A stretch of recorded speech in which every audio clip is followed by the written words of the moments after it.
Hello and welcome to Inspired to Act. I'm Diane Holt. And I'm Will Leach. Hello. And this is a podcast supported by the Community Relations Council, helping people of faith think about how they can make a difference in their own communities. Yeah, the stories of ordinary people doing extraordinary things. And speaking of extraordinary things, we've been allowed back into the hallowed Studio 1, the big posh studio, here at Commission Christian Radio in Dundonald. Our thanks to the head of programmes here, Colm Flanagan. Colm in the control room through the glass there. Are you all right in there, Colm? Yeah. Are you enjoying yourself? Wouldn't go that far. Right, well, he's in better form than usual, isn't he? Yes, he is, isn't he? Excellent. We've had a bunch of people come and sit round the table this time, and the thing they have in common is the Four Corners Festival in Belfast. So welcome to Rev Steve Stockman, who's the minister at Fitzroy Presbyterian Church and erstwhile actor and playing of Gideon back in the day in Limerick. Glorious times, Diane, glorious times. And Father Martin Magill, who's the parish priest at St John's on the Falls and has many other hats that I know you wear. And Mylie Brennan, who I am extremely delighted who has come here today because she's finishing her thesis and is just about to submit it. Tomorrow, so close. So welcome. Is there a doctor around the table? Nearly. Yeah, Nearly. Excellent. Steve, we're going to get back to basics. A dozen odd yearly festivals, hundreds of events, tens of thousands of people coming to them. When people say to you, even after all this time, what's Four Corners? Where do you even start? I get back to the start. Father Martin and I met over a cup of coffee. We were stood up to be shown around an art exhibition. And we, halfway through this cup of coffee, decided for some reason that we would run a festival. It's interesting because we say at this point that none of us had a PhD in festivals. None of us have a PhD in anything. But maybe Mylie will be our there first will be one. a doctor in there. And I think there was a few things that we were really interested in. I had gone up to Lenadoon, where Martin was at the time, and realised that a quarter of the city that I live in I didn't know. And that disturbed me, and Martin shared East Belfast, somewhere he doesn't know, and we thought we should try to get people across the city. But also, and Martin and I do a class at Queen's with Gladys Gagnon every year about peace and religion, and when we ask people why they're doing the course, they say, because we thought religion caused war, had nothing to do with peace. And I think we wanted to put Jesus back into our peace working that's happening around us and put him back in the street and make Jesus relevant to what was happening in Belfast. So, and I think we still try to do that. We still try to take people across the city to places that are new for them, subversively. If you're from the east, you need to go west to see that, etc., etc. And I think as a group of Christians that run the festival, we're still very keen to drop depth charges into the city's culture for a week to make conversations that might last for the year.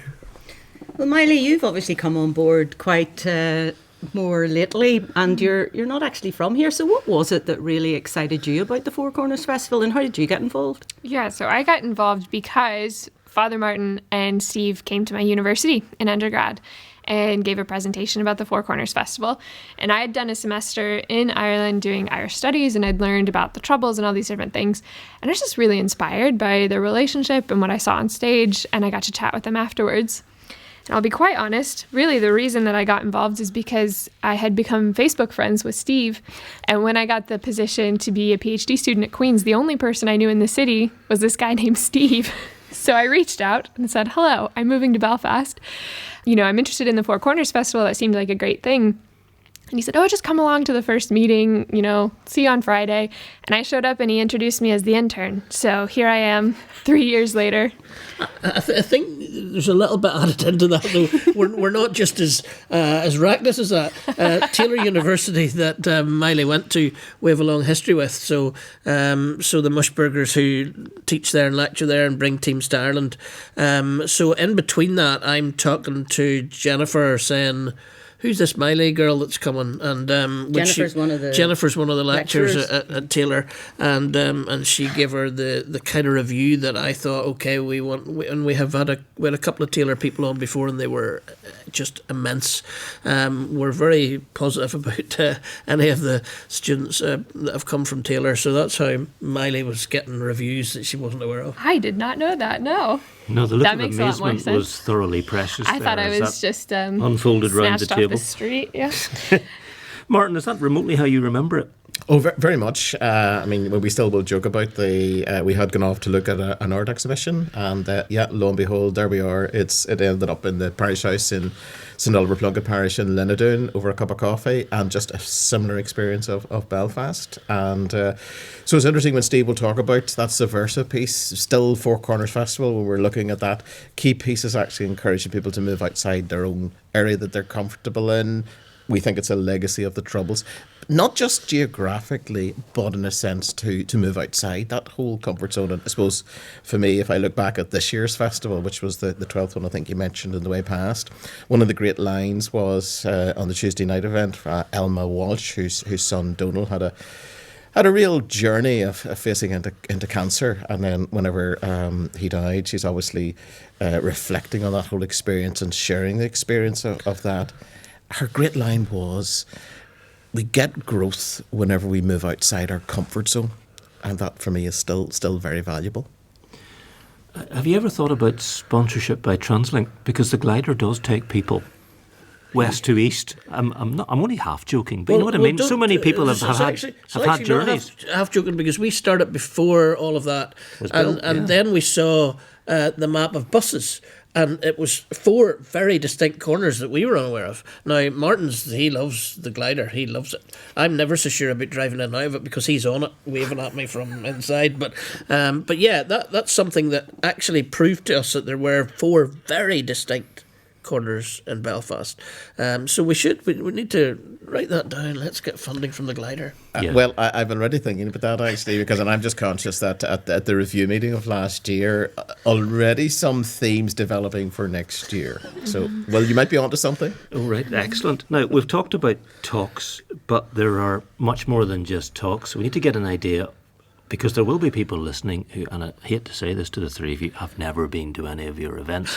So what do you offer? Do you just go and get talked at? You don't. There's much more than that. So what's much more than that, Mylie? We have quite a range of events. So some of them that have been my favorite are the music events. So there's always a headline musician, and it's not just going to a music gig, it's actually being in conversation. That's what we call it. Steve interviews the musicians.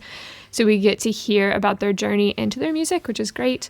There's usually a theater element as well, which is always nice to kind of just bring in a different crowd. And we have a lot of different events that are inspired by the people on the committee and also the people in the city that we are engaging with. So a lot of different ideas, poetry, and also just like young people, a lot of different demographics and different ways to highlight them and what they care about. And you each get to play to your strengths. I know, having spoken to David Campton, obviously he's really leaning towards the sort of theatrical side. But Steve, maybe you're the music. Martin, what's your thing within the festival, and what's your sort of the thing that you lean towards in terms of where you get excited? I suppose 2 things, and I'm often accused whenever I'm putting forward events of, that sounds very much like Radio 4. I love Radio 4, I love World Service, so probably that sort of discussion, debate type of thing. However, I'm also very conscious of, and to go back to something that Will said a moment or 2 ago, is it a question you simply go in and get talked at? I love to see where people get into conversation, and if I reflect a little bit on one of the events this year, we had Claire Haynes, who's a chaplain, and she was actually sharing her book Unveiled about lesser known women in the Old Testament, but her son Micah, who's an artist, was around as well, did a workshop afterwards on how to draw some of the characters, particularly focusing on the face. And it was fascinating just to look at the interaction amongst people in the great sense of fun. So it's not just about being talked at, far from it. I think that community part probably has been growing over the last few years particularly. You sense that there's a group of people. Now people will say to us, are you playing to the choir? And does everybody agree with your peacemaking? And I would say the vast majority that come to our festival do, and I think that's a good thing, because I think that, and I think there's a time when you can feel a little bit isolated when you're talking about Yeah, I know what you peacemaking mean. in churches in Northern Ireland, and here's a festival for a whole week. I can be around people that are like-minded, can feed my mind with the stuff that I want to think about, and also the hanging out at the end of each event is really important. I mean, Martin loves it when people take out their phone and take people's numbers and they have coffee after it and relationships build, and that would be ultimately what we're trying to do, because it was a friendship of Martin and I that started this. It's not rocket science. If we can get people across the communities beginning to talk to each other and get to know each other, that will be a way forward in our the process of peace and where we're from. So as well as the events, it's that afterwards and chatting to people and talking to people, and I think there is now a community that just love to be together and relax into that community every year. But we're also then trying to get events that will bring people who don't agree with what we're doing, and that maybe is a wee bit harder.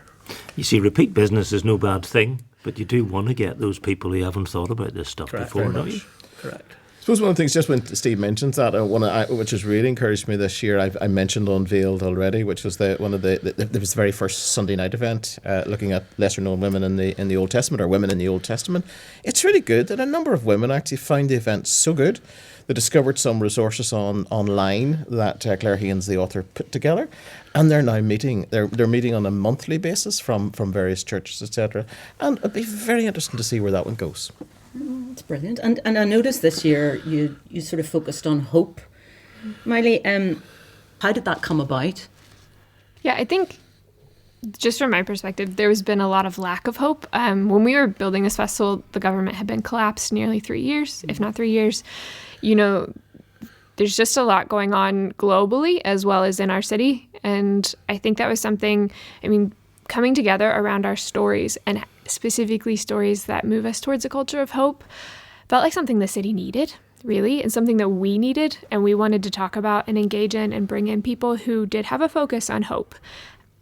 And maybe that might be a very different thing than what next year's festival is going to be now that it's 4 months together, if that continues and if we keep moving in a positive direction. But yeah, I think when the festival was coming together, that was something that we felt was really lacking.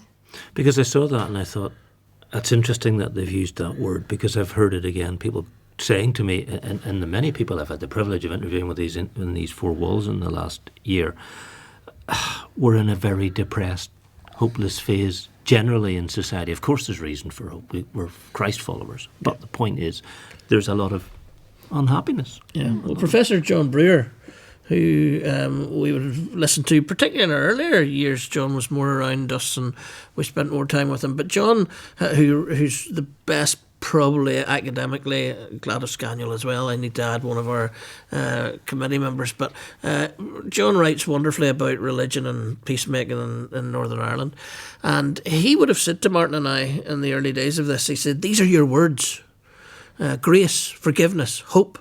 These are Christian words, and you need to keep these words in the public conversation. And I think that's particularly what we were trying to do this year, because as Mylie said, when we started out this festival, there wasn't too much hope about, and you need to keep hope alive in those dark moments. Whenever you sit down and think about the next year, which you're now doing presumably, do you start with a blank sheet of paper? Are you coming down with things and we've got to edit this out because there's too much? Or do you think, what on earth are we going to do? Yeah. Or do you always ask yourself the question, is this the end? Do we still need to have the festival? Yeah. I have done that. I think I shocked Martin one time because I didn't tell him I was going to do that, and I just came to the first meeting and said, well, do we need another festival? It doesn't take much in Belfast before you go, yeah, we need another festival. Well, one of the things, I suppose, Diane, just when you talk about that on the blank sheet, part of it also, and I'm going to go back to the point about conversations during the festival itself, inevitably certain words, certain phrases, certain ideas are being talked about, and we listen very carefully to that. And then, so a number of our festivals, for example, one a couple of years ago, Scandalous Forgiveness, came out of a discussion at the previous year's festival. Alan McBride, who's very much involved in the whole peacemaking world, and he's involved in the Wave in Belfast there, and his contribution to an event led to that theme the following year. But at this moment in time, we can tell you it is a blank page. And we will be meeting now we meet the fourth Friday of the month, and we come together, and there will be, I think we need some discussion this year about how have festivals gone the last couple of years, and what do we need to think about, rather than you could get into a bit of a you just do what you did last year with, the band was True this year, so we'll go for Joshua Burnside next year. No, we maybe need to pull back and say, how's it been going? What do we need? And I would love that to be a conversation that happens at events at the festival, but also with the press reach that we have, social media reach that we have, radio, television, all of that comes about on that week. I would love to be throwing words into the public debate and discussion that people don't need to come anywhere near the festival to know what these words are that we're talking about. I mean, scandalous forgiveness was particularly powerful that year, because people were saying you can't ask people to forgive after they're already in trauma, and that was, we didn't need events at a festival. That just became a conversation that we were involved in quite a way across our society. So yeah, over the next few weeks, once this girl gets her PhD done, we'll... I'm going to add something else here as well, and I'm conscious that Four Corners has got a number of mention here in these podcasts. So Ed Peterson, when you are listening, I'm not going to say Ed Peterson if you are listening, because he's been so good at listening to these. Very faithful, yes. Been very faithful. Ed will talk about the Holy Spirit. So that whole sense of, so as well as the blank page, yes, there will be that, but that whole sense of discernment, of listening, of asking for the guidance of the Holy Spirit as well. So whenever we come next Friday, that will be a really key part of our meeting. And us Protestants have to put up with it. These Catholics are all over the Holy Spirit. Yeah, but I also would say, in terms of them listening, as someone who's new on the festival, I have to just affirm that, because when I first started with the festival, I was immediately asked for my ideas, what I've heard. Bringing in the young people element has been something that I've really cared about. And I could not believe how generous the committee is and how open-handed they are with this festival. I've been on a lot of different committees that have been very much, this is our thing, this is what we do, this is our pattern. That's not the Four Corners Festival. And it's just been hugely influential on me and my experience of Belfast, just because I've been encouraged to listen to the people around me and bring it back. And also, I feel heard on this festival committee, which is something that I deeply appreciate. Yeah, I was really encouraged as well by the fact of the use of the young people. Obviously, my own daughter was used this year, and, it was really interesting to be a part of that event and just to hear the really powerful and strong voices of young people that don't often get heard. Mm-hmm. So I think that's really important, and I can see why you had that hope. Well, and that is a challenge, Dan. I think your daughter's age group, Mylie's age group. If you come to our events, generally, it will be a much older age group, and so we've had to put in specific events. We've had to be even subversive in trying to engage young people, because, that event that Iona was involved in, I mean, my goodness, I wanted the whole assembly to hear what those guys were saying. They had so much to say, but sometimes they don't feel they have a right to say it, or they're not being asked to say it, or whatever else. So we have to work very hard on that age group, and I think going forward we need to look at what happened this year and develop that. Yeah, and I'm thinking about the word corners as part of your Four Corners. Are you only talking geographically, or what other corners are you thinking about? Mylie, are you?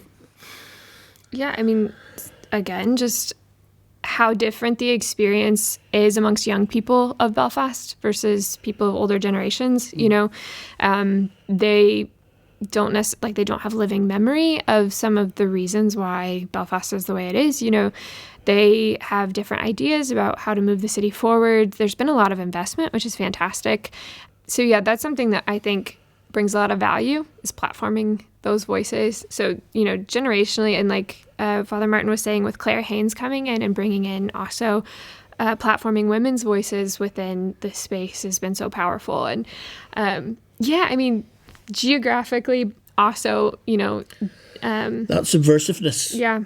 Cuts across more than just east to west. How do we get young people involved? Church wings, theological standpoints, cultural norms, historical norms, all that stuff. All of that stuff, yeah. That's a big challenge. I'm also going to add in the socioeconomic. Yeah. Very big. So one of our previous event, actually, again, another year contributors, David Campton this time, came up with the idea of, when we were looking at peace walls, we had prayer around peace walls a number of years ago, we also chose another peace wall, which is the whole question of the the well-to-do and the not well-to-do, or the those who have really financial struggles as well. And our city, parts of our city have really done very well and flourished with our peace process.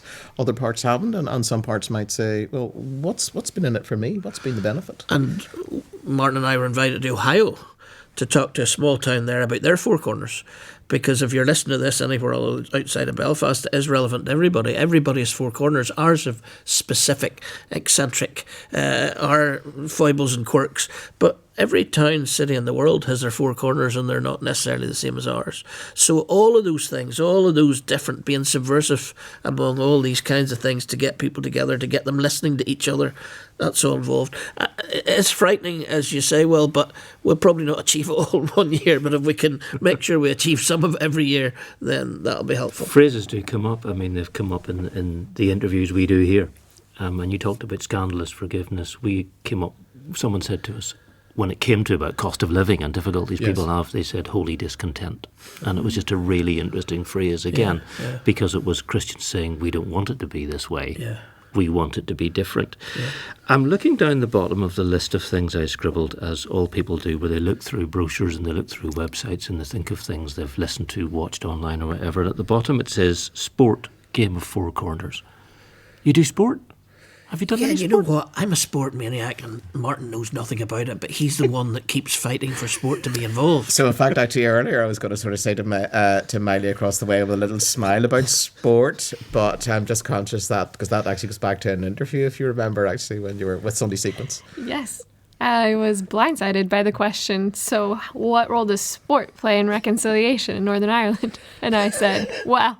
It's quite good at division. Yeah, exactly. No, inadvertently or otherwise. Yeah, but I mean, that is something that I have thought about. And I had the privilege of attending an academic conference where there was someone who had studied cross-community rugby clubs in Northern Ireland and the impact that had on the people who were playing the games and the impact it has to be on the same team with a common goal and very clearly defined lines that you get in sports. Like, you need to earn more points than the other team.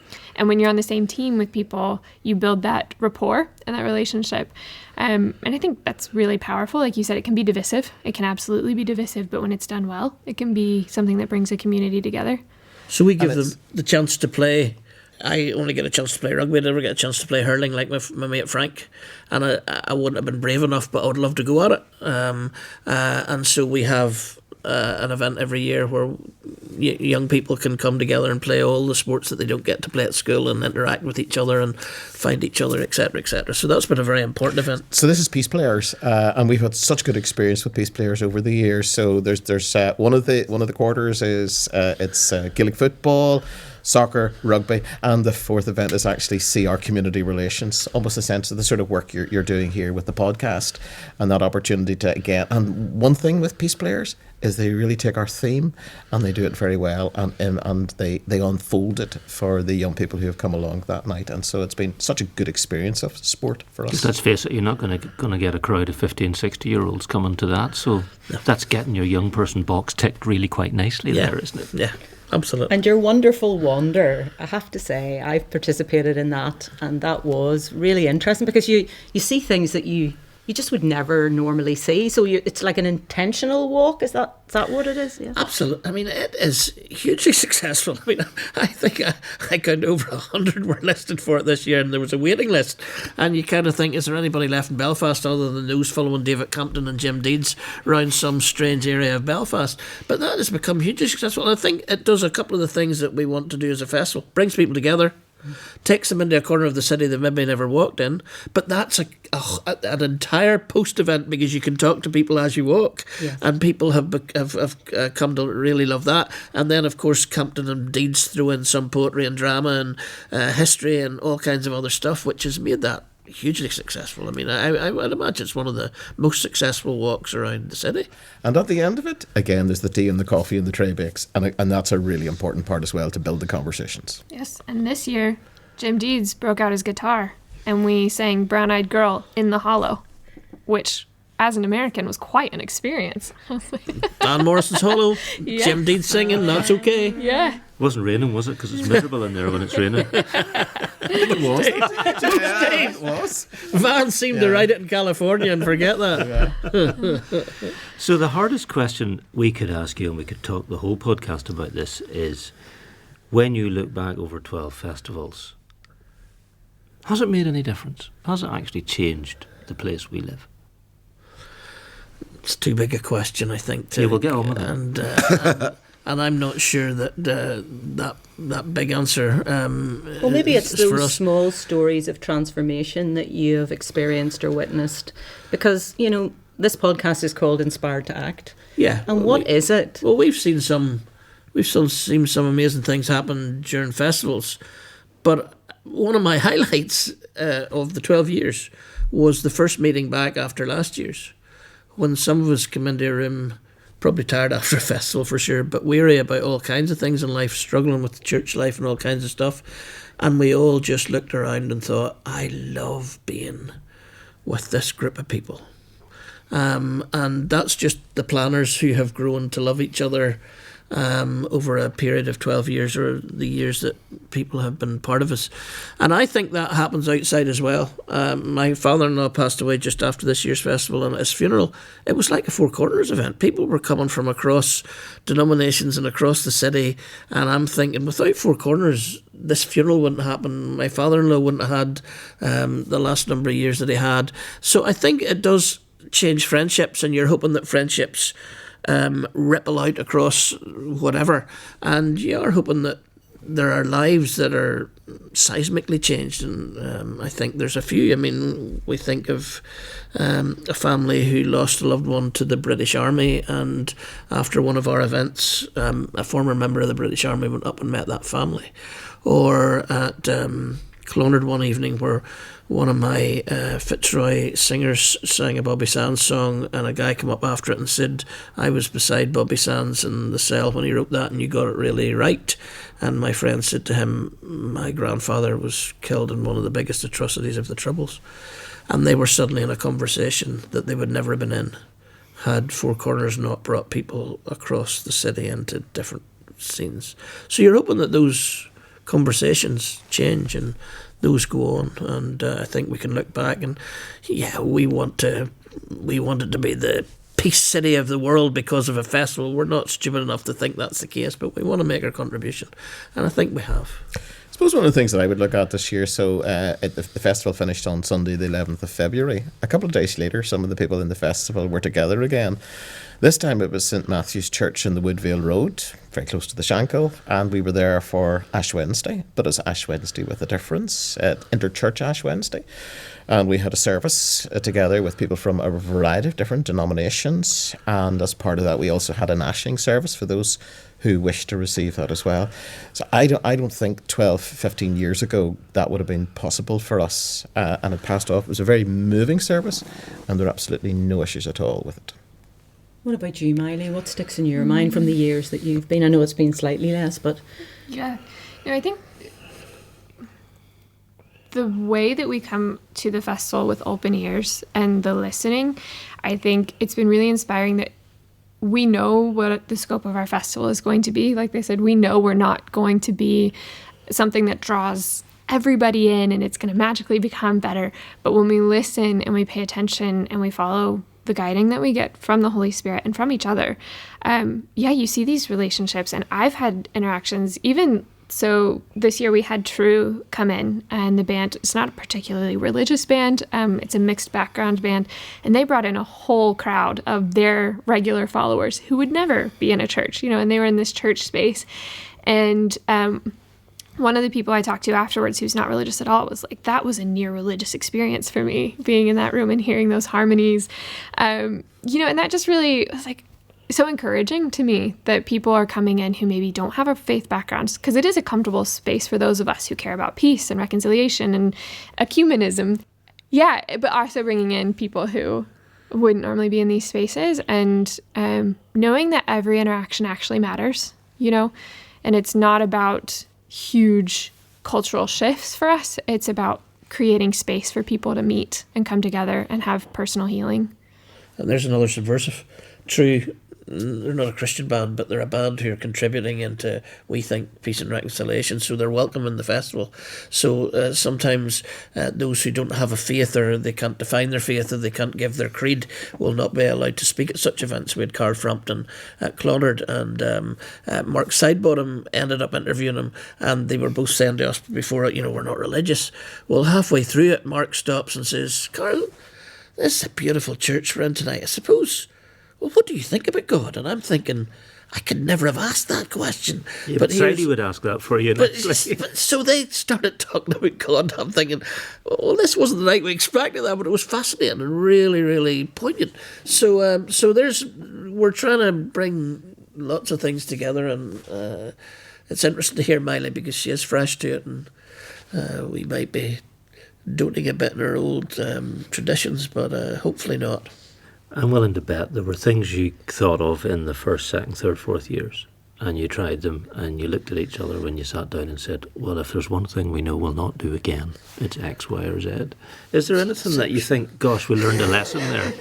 Yeah, we brought the Brighton bomber to East Belfast, and we had a riot on the street, and that was being subversive, but well, I don't know whether we would do that again, Martin. But I it do wasn't remember that. The furore was nothing. It was. The response was not. When you're talking about peace and the riot squad are walking down the side of the building, there's something wrong with the picture.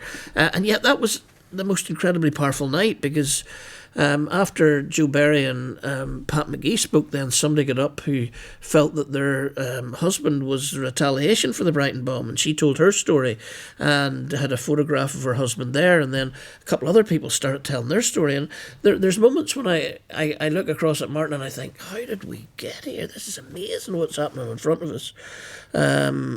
So I probably look back more at, wow, look what did happen, then so certainly the press the next morning were saying, would you do that again?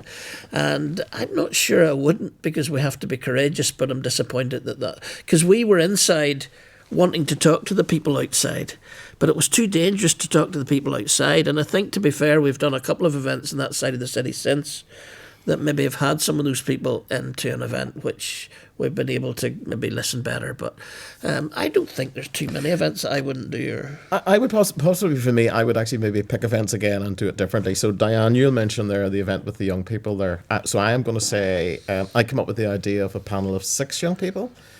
And I thought of that because I don't want to put too much pressure on the young people for that. I didn't realise they were going to be so incredibly good. Now, I had certainly heard Iona before, the rest I hadn't.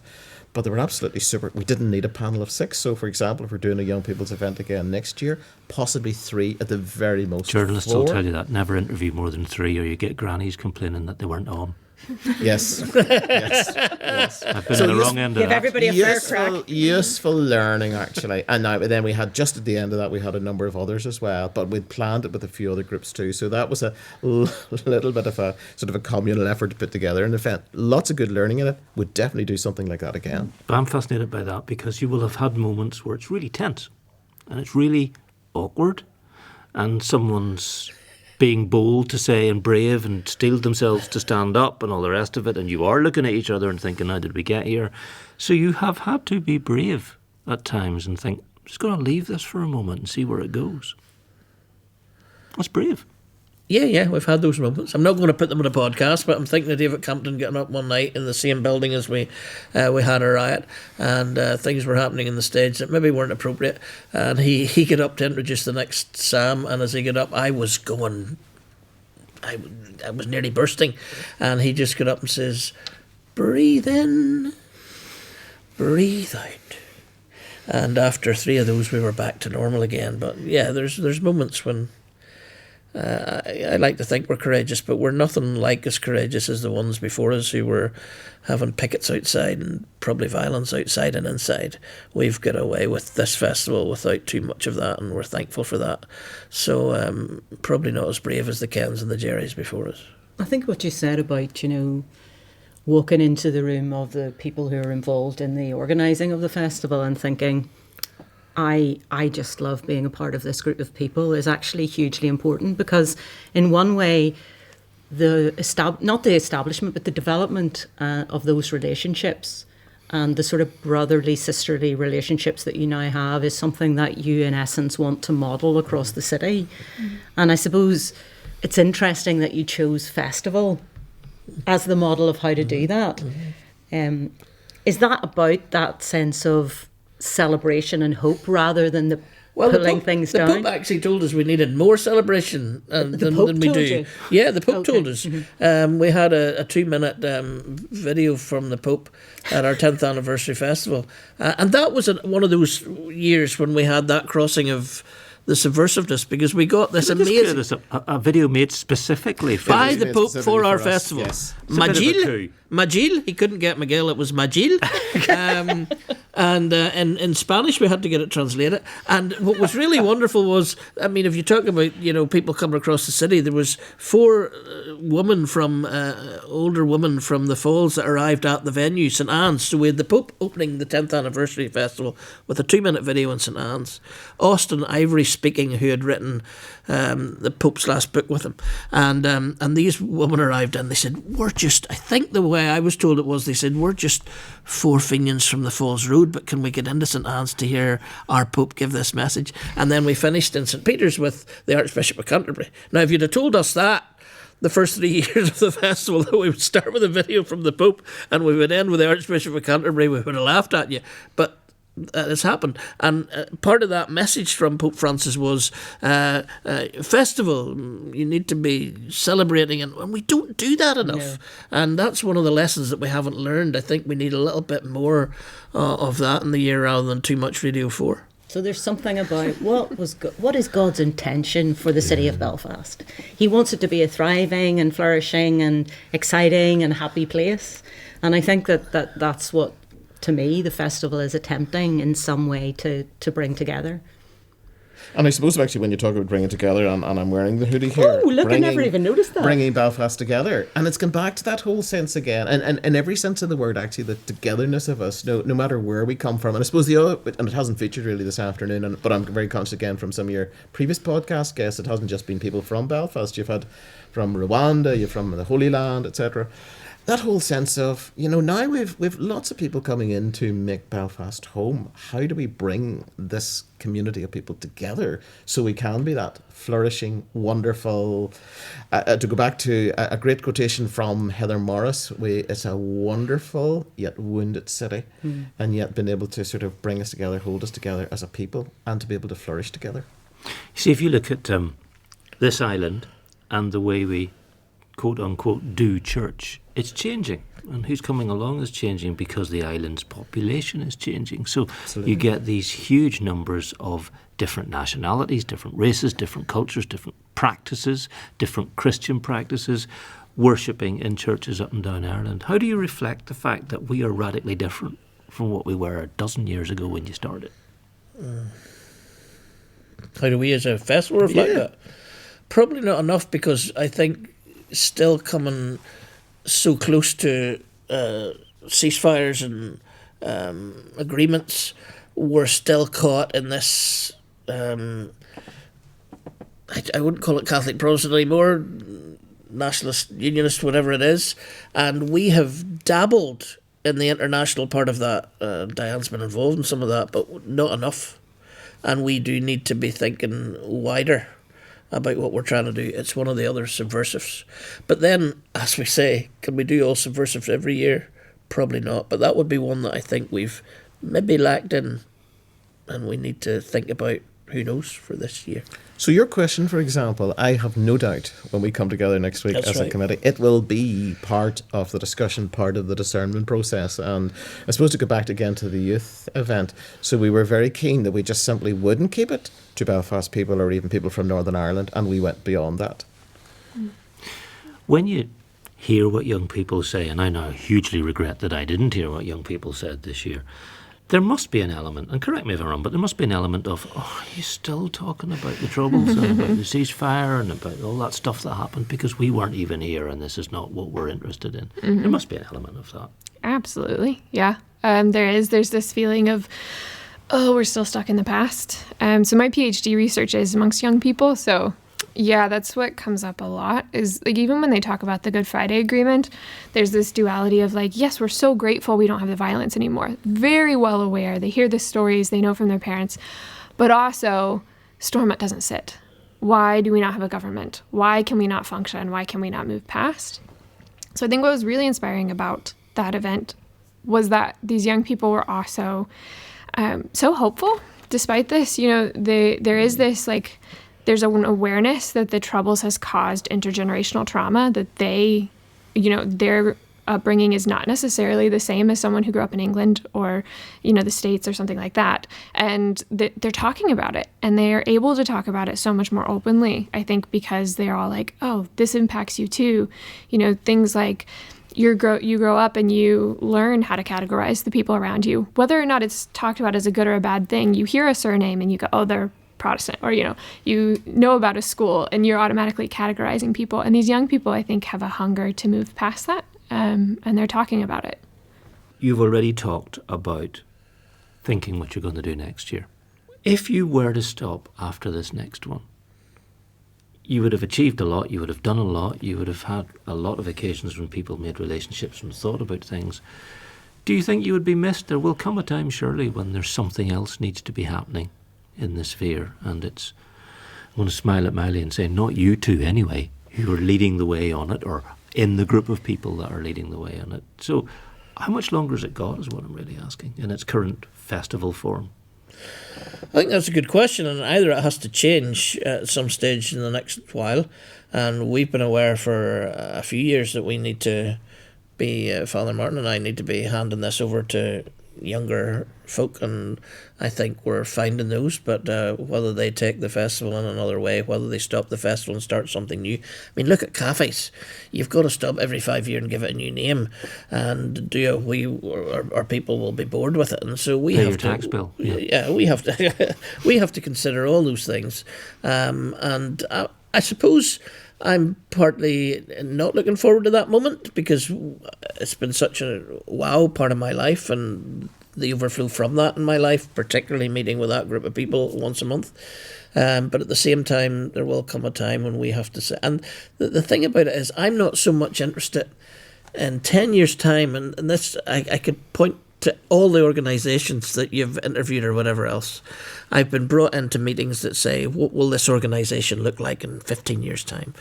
I'm not bothered whether there's a Four Corners in 10 years' time. I'm interested to know, what is God going to be doing among the churches to bring people together in 10 or 15 years' time? If that's still us, it'll be still us without Martin and I would imagine then. But God doesn't need the Four Corners Festival. He was doing this work before we came about, and he'll do this work after us, and we're blessed to be part of the work that he's doing at this point. So that's my attitude to it. You hold it lightly but preciously, and you're more interested in what God is doing rather than what your part in that is. Martin. I mean, Steve's put that beautifully there, holding it lightly yet preciously. I suppose, and again, I'll go back to the Holy Spirit. Ed Peterson, you did notice again, I'm going to quote you, the Holy Spirit, what's the Holy Spirit doing? And I think that sense of the value each year of sort of saying, is there still a need for this? Yes, it did take me by surprise a couple of years ago, but it's a really good question to ask, actually. And I think as we look at our city at the moment, but as you ask some of the questions today, I think there's other pieces of work we could continue to do. And yes, we are trying to get a number of younger people involved in it as well. We've put out a few overtures there. We've invited them along to a few meetings because we do need to, we did need to pass on that mantle to others. Mylie, Martin, Steve, I cannot thank you enough. Believe it or not, we've talked for the length of time we have for these podcasts. But it's been fascinating to hear from you. It's been a little bit inspiring to hear from you. So thank you. Thank you for coming in. Yes, and thanks very much. Thank you. That's it from Inspired to Act for this time. I do hope you've been following us on your podcast app or whatever. Do leave a wee review, tell your friends. Every episode so far is there and will be staying there. And we're going to be taking a break for a while, but we hope to be back with more stories on Inspired to Act later in the year. But in the meantime, thanks for listening and bye. Bye.